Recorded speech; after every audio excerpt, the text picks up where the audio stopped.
ഇവിടെ പ്രേക്ഷകരെ നേരത്തെയും ഇത്തരത്തിലുള്ള പ്രശ്നങ്ങൾ ഉണ്ടാകുമ്പോഴൊക്കെ ഞങ്ങൾ ഭക്തർക്കൊപ്പം അടിയുറച്ച് നിൽക്കുന്ന ടീം ജനം ഈ കാര്യങ്ങൾ കൃത്യമായി തന്നെ പ്രേക്ഷകരിലേക്ക് വിശദാംശങ്ങൾ വസ്തുതാപരമായി എത്തിക്കാറുണ്ട് വളരെ വേഗം തന്നെ. ആ സമയത്തൊക്കെ ഞങ്ങളുടെ PCR ആയാലും അല്ലെങ്കിൽ ഞങ്ങളുടെ പ്രതിനിധികളായാലും ഒക്കെ അന്നത്തെയൊക്കെ ദേവസ്വം പ്രസിഡന്റുമാരെയും അംഗങ്ങളെയൊക്കെ നിരന്തരം വിളിക്കും. ആരും ഫോൺ എടുക്കില്ല. കാരണം ഇവർക്ക് നന്നായിട്ട് അറിയാം ഈ വിഷയങ്ങൾ ചോദിക്കാൻ സധൈര്യം കൃത്യമായി തന്നെ അത് ചോദിക്കാൻ ധൈര്യമുള്ള അല്ലെങ്കിൽ അതിന് കൃത്യമായി തന്നെ ഉത്തരവാദിത്വം വഹിക്കുന്ന ഒരേ ഒരു മാധ്യമം അത് ജനം TV ആയിരിക്കും. അപ്പോൾ എന്ത് പറയാനാണ് എന്നതുകൊണ്ടായിരിക്കാം ഞങ്ങളോട് തീരെ സഹകരിക്കാറില്ല. പുതിയ പ്രസിഡന്റ് എങ്ങനെയാണ് എന്നറിയാനുള്ളൊരു കൗതുകത്തിൻ്റെ പേരിലാണ് ഞാൻ മിഥുനോട് ആ ചോദ്യം ചോദിച്ചത്. പക്ഷേ എന്തായാലും ചുമതല ഏറ്റെടുത്ത് ഇന്നലെ സന്നിധാനത്തെത്തി ഈ നിമിഷം വരെ ആയിട്ടുള്ളൂ എങ്കിൽ പോലും ഏതാണ്ട് ദൗർഭാഗ്യകരം എന്നോണം അദ്ദേഹത്തിൻ്റെ ഭാഗത്തു നിന്നും അങ്ങനെ ഒരു പ്രതികരണം തന്നെയാണ് വരുന്നതെന്നാണ് മനസ്സിലാക്കാൻ സാധിക്കുന്നത്. എന്തായാലും ശുഭാപ്തി വിശ്വാസത്തോടുകൂടി പ്രതീക്ഷയോടുകൂടി തന്നെ നമുക്ക് കാത്തിരിക്കാം ഇദ്ദേഹം എങ്ങനെയാണ് പ്രതികരിക്കുന്നതെന്ന്. അടുത്ത വാർത്തയിലേക്കാണ്. ശബരിമലയിലേക്കുള്ള സത്രം പുല്ലുമേട് പരമ്പരാഗത കാനനപാത തുറന്നു. ഭക്തരുടെ വലിയ തിരക്കാണ് വൃശ്ചിക പുലരിയിൽ സത്രത്തിൽ അനുഭവപ്പെടുന്നത്. സത്രം വഴി ഒരു മണിവരെയാണ് ഭക്തരെ കടത്തിവിടുക.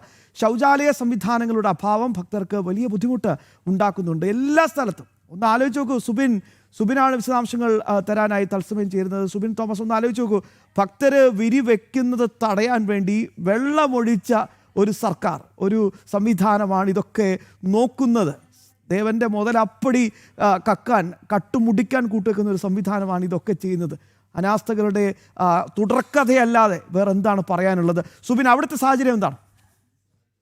പമ്പയിലും ഭക്തർക്ക് ബുദ്ധിമുട്ടുണ്ടാക്കുന്ന സാഹചര്യങ്ങളുണ്ട് എന്നുള്ളതാണ് ഏറ്റവും വസ്തുതാപരമായ കാര്യം. അതായത് ഈ സത്രം പുല്ലുമേട് വഴി ഈ ആന്ധ്ര, കർണാടക, തമിഴ്നാട് ഉൾപ്പെടെയുള്ള സംസ്ഥാനങ്ങളിൽ നിന്നുള്ള ഭക്തരാണ് കൂടുതലായി എത്തുന്നത്. ഇവർക്ക് വേണ്ട അടിസ്ഥാന സൗകര്യങ്ങളൊന്നും തന്നെ സത്രത്തിലുമില്ല എന്നുള്ളതാണ് ഏറ്റവും പ്രധാനപ്പെട്ട കാര്യം. അതായത് ഈ ഏറ്റവും കൂടുതൽ ബുദ്ധിമുട്ട് ഉണ്ടാക്കുന്നത് ശൗചാലയ സൗകര്യങ്ങളാണ്. ഏകദേശം ഒരു ദിവസം 500-ലധികം ആളുകൾ കടന്നു പോകുന്ന സത്രം പരമ്പരാഗത കാനനപാതയിൽ നിലവിലുള്ളത് 5 ടോയ്ലറ്റുകൾ മാത്രമാണ് ഉള്ളതെന്നാണ്. ഈ വരുന്ന ഭക്തരെല്ലാം തന്നെ ഈ ഒരു ശൗചാലയ സംവിധാനങ്ങൾ ഉപയോഗിക്കേണ്ട ഒരു ഗതികേടാണ് നിലവിലുള്ളത്.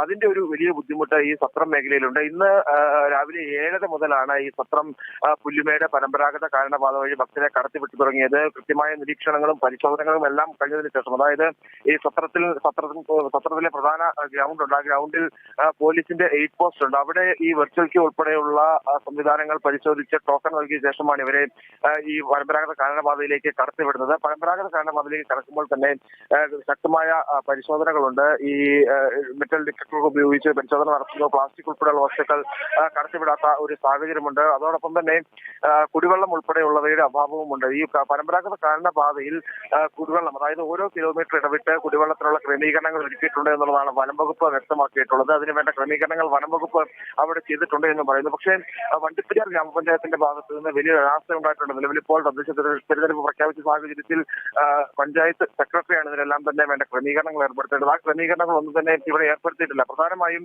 ഈ വണ്ടിപ്പെരിയാറ്റിൽ നിന്ന് സത്രം വരെയുള്ള റോഡ് അത് പൂർണ്ണമായും പൊട്ടിപ്പൊളിഞ്ഞ് കിടക്കുകയാണ്. നടുപൊടിയാതെ ഈ സത്രത്തിലേക്ക് ഭക്തർക്ക് എത്താൻ കഴിയാത്ത ഒരു സാഹചര്യം മുൻ വർഷങ്ങളിലും സമാനമായ സാഹചര്യമാണ് ഉണ്ടായിരുന്നത്. ഏറെ പ്രതിഷേധങ്ങൾക്കൊടുവിൽ ഈ മണ്ഡലകാലം അവസാനത്തോടടുക്കുമ്പോൾ മാത്രമാണ് ആ റോഡ് ഒന്ന് ടാർ ചെയ്യുന്നതിനോ അല്ലെങ്കിൽ അതിനെ യാത്രായോഗ്യമാക്കുന്ന ക്രമീകരണം ഉണ്ടായി. ഇത്തവണ അതൊന്നും തന്നെ ഉണ്ടായിട്ടില്ല എന്നുള്ളതാണ് ഏറ്റവും സങ്കടകരമായ കാര്യം. വളരെ ബുദ്ധിമുട്ട് അനുഭവിച്ച് ഈ സത്രത്തിലൂടെ പരമ്പരാഗത കാനനപാത താണ്ടി സന്നിധാനത്തേക്ക് എത്തേണ്ട ഗതികേടിലാണ് ഈ സത്രത്തിലെത്തുന്ന ഭക്തരുള്ളത്.